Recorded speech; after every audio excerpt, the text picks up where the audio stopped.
অসুবিধায় পড়ে যাব।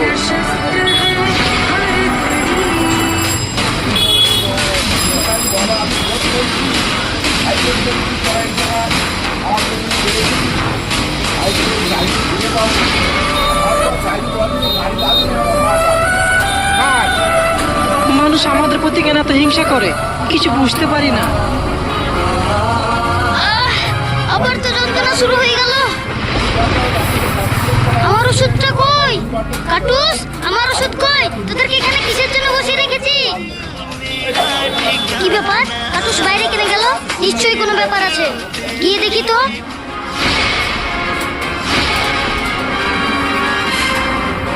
কাটুস, তুই আমার জন্য ওষুধ নিয়ে এসেছিস? ওষুধগুলোকেও ফেলে দিয়ে এসেছিল, তাই না? হাতটা অনেক ব্যথা করছে। চল বন্ধু, ওষুধগুলো খেয়ে নেই। বন্ধুরা, ভিডিওটি ভালো লাগলে অবশ্যই একটা লাইক করবেন।